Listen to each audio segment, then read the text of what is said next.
para hablar de motivación invitamos a Daniel Colombo, que él es especialista y es coach de ejecutivos, pero especialista en motivación. Y a ver, y te pregunto, Daniel, ¿se puede estar motivado cuando el bolsillo está tan complicado y cuando la cabeza está pensando todo el tiempo en números? Sí, se puede estar motivado sin negar la realidad. Hay una cosa que se llama el principio de realidad, cuando las cosas están dadas de tal manera donde nosotros a veces no tenemos una injerencia directa para poder cambiar ese tipo de situaciones. Y ahí todos nosotros, vos, yo, todas las personas que nos ven, tenemos una gran herramienta en la mano. Nos sale en el mazo de las cartas de la vida una que realmente es muy poderosa, que es la carta de la actitud. Nosotros podemos elegir en ese momento qué tipo de actitud tener. Por supuesto que vamos a atravesar por momentos de enojo, de bronca, de decepción, de frustración, y en algún momento eso lo vamos a dar vuelta. Técnicamente se llama resignificar, encontrarle otro significado a la situación de eso que yo no puedo cambiar. Las cartas están dadas de esta manera, pero me puedo conectar sin ponerle tanta emoción negativa a cada situación. Desde una actitud más positiva. Exactamente. En general solemos hablar en la vida cotidiana de actitud positiva, y el otro tipo de actitud, ¿cuál es? Negativa. La actitud negativa. Hay un tercer Que es la que nos nace más naturalmente, ¿no? Exacto. Cuando Bueno, estamos... hay un dato interesante. El 90% de las personas funcionan el 90% del tiempo en actitud negativa. Eso es tremendo. Es muy difícil porque imagínate el tipo de realidad que vas creando en tu vida.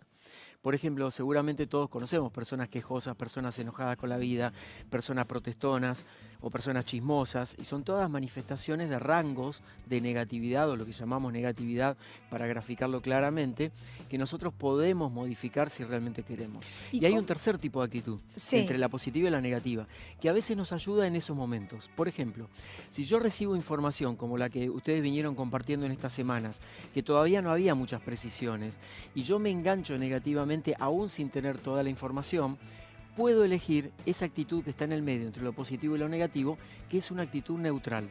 Neutral no significa no actuar, no sentir, pero significa como poder observar las situaciones con los datos de la realidad que voy teniendo, no apresurarme a hacer juicios automáticos como generalmente hacemos. ¿Y cómo se logra tener una actitud positiva? Es difícil, a veces el contexto, bueno, no ayuda mucho, a veces uno no ayuda mucho, ¿no? Sí, está con la cabeza pensando en otra cosa, el vaso medio vacío y decís, no le encuentro la forma a esto.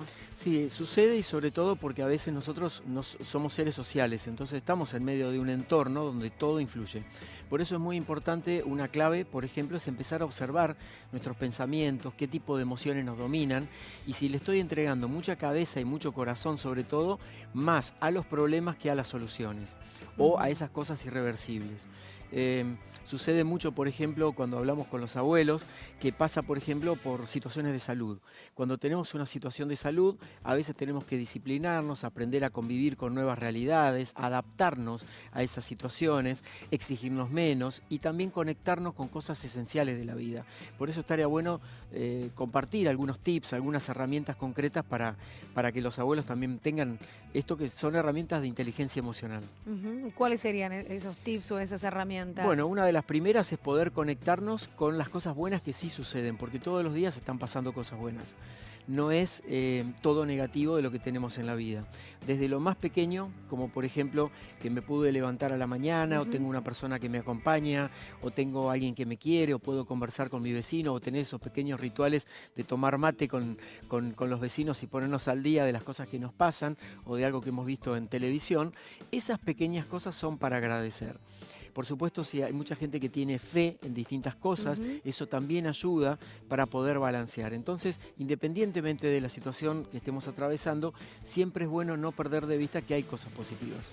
Buscar también lo que uno lo apasiona, ¿no? Podría ser una actitud positiva, Sí, decir, bueno, por a ver, supuesto. por más que tenga 60, 65, muchas veces lo mencionamos y varios entrevistados que estuvieron acá presentes mencionan, después de la jubilación, después de los 60, de los 65, viene una nueva vida y una etapa que se prolonga 30 años más. Exacto. Con lo cual, ¿qué vas a hacer con esos 30 años más? Quizás la pasión que tenías hasta los 60 no es la misma que después tengas. Sí, no tenés por ahí las mismas pilas, pero sí tenés como tal vez intereses que tenías abandonados antes, que los puedes retomar ahora.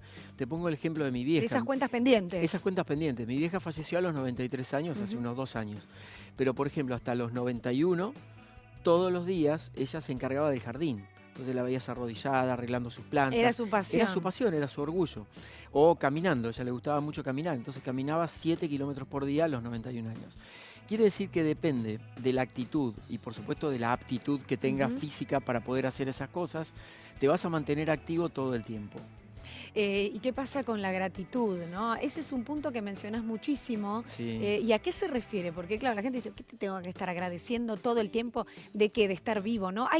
Muchas veces el adulto mayor tiene una situación de enojo, porque también, seamos realistas, la sociedad no los incluye tanto. Tal cual. Y se encuentran en un lugar vulnerable, vivieron muchísimo, tienen muchísima experiencia y sienten que a veces no la pueden dar, no la pueden compartir. Tal cual. Sería muy interesante en ese último punto de compartir esa experiencia. Recorriendo Argentina, por ejemplo, y otros países de América Latina donde trabajo, veo que hay cada vez más espacios para que gente mayor comparta experiencias con gente que no tuvo esa experiencia. Esto técnicamente se llama el mentoreo, ¿no? Esa persona se convierte como en un mentor de una persona más joven quizá, pero por ejemplo, esta persona que fue toda la vida ingeniero en una fábrica puede aportar la experiencia a este que recién está comenzando su carrera. Claro, esas experiencias intergeneracionales. Exactamente, y eso se da de una manera fabulosa. Inclusive los abuelos tienen una condición muy buena, los que rompen la barrera del miedo se animan a conversar con los adolescentes o con los niños de maneras buenísimas, y ese es un gran aporte de valor que podemos hacer. Y lo de la gratitud funciona como un boomerang, lo que yo doy vuelve. Entonces, si yo estoy en una actitud de agradecimiento por lo que tengo, así sea muy poco lo que tengo, o así sea que yo con lo justo a fin de mes, dar gracias por eso, porque eso vuelve multiplicado, inclusive por las situaciones desafiantes. En mi caso pasé por una situación muy desafiante de salud, estuve un mes en coma y cuando salgo de esa experiencia, digo, bueno, gracias por esta experiencia, aunque hubiese preferido no atravesarla por lo dolorosa, pero puesto en la situación, cuando ya no te queda otra, está el aprendizaje. Claro, algo te dejó ese momento. Algo me dejó. Y ahí está este concepto de la gratitud que es muy importante. En este intercambio que vos mencionabas, también está el lograr quizás aprender nuevas cosas, ¿no? Nuevos desafíos, nuevas habilidades. Por ejemplo, en Argentina la obra del Padre Mario tiene este intercambio intergeneracional, en donde personas mayores enseñan a chicos de secundaria, pero también chicos de secundaria o de primaria les enseñan a esos adultos mayores quizás a usar el celular. Exacto, por ejemplo veo que en muchas municipalidades del país lo que hay son cursos de informática, donde chicos muy jóvenes les enseñan informática a los abuelos y los abuelos se conectan con un nuevo mundo. He conocido abuelos que han encontrado sus orígenes, he conocido otros que se han conectado a través de Facebook con familiares que tienen en el otro lado del mundo. Las redes son un nuevo mundo para ellos, ¿no? Y los reconecta otra vez. Exactamente, por eso que detrás de todo lo negativo que siempre se dice de las redes sociales, rescatemos lo positivo, que es la herramienta. Si la sabemos utilizar o sabemos animarnos a explorar estas nuevas habilidades, podemos construir una realidad mejor para nosotros. ¿Y cómo se sacan el miedo? Porque esa es muchas veces la pregunta.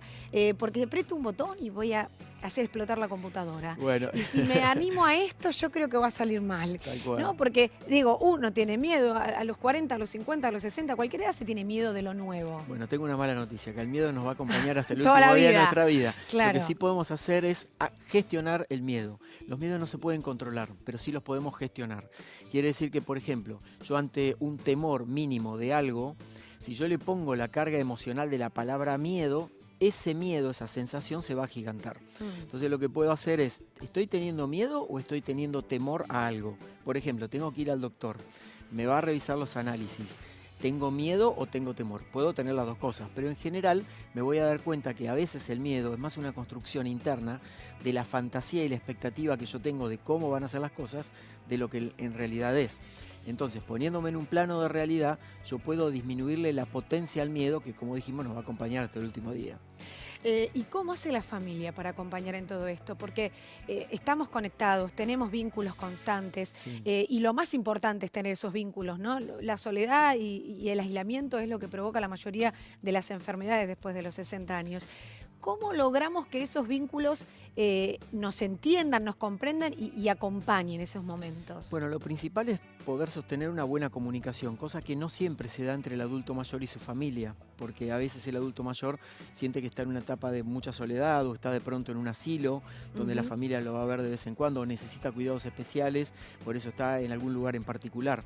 Pero hay un ejercicio, por ejemplo, que el mismo abuelo o abuela puede promover, que se llama el frasco de las emociones.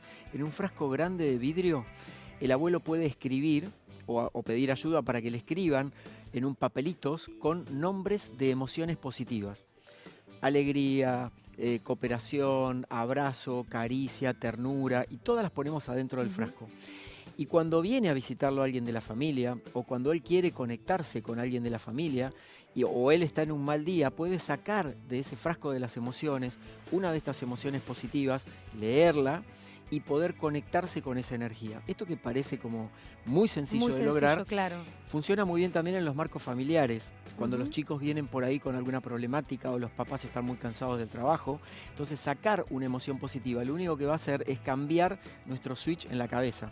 Nos va a decir, también hay un mundo que es positivo. Algo tan sencillo como leer, ¿no? Uno a veces analiza y piensa que hay que hacer algo súper complejo, ¿no? Sentarnos, charlar de manera tradicional, y quizás es algo mucho más sencillo donde uno puede reconectarse. Exacto. Y también entender que los círculos de calidad de amistad, familia y demás van cambiando a lo largo de los años. Por eso nosotros tal vez en esta etapa de la vida, la de los abuelos, podemos encontrar personas nuevas con las que hoy nos sentimos más cómodos y somos más afines. Tenemos más historias para contar, las mismas que repetí tantas veces a mi familia son historia nueva para esos otros. Entonces, no cerrarnos a la oportunidad de conocer nuevas personas. Muchísimas gracias, Daniel, por haber compartido estos tips de motivación. Esperemos que a todos ustedes les haya servido, hayan tomado nota, obviamente, y tomen nota de esto que también es sumamente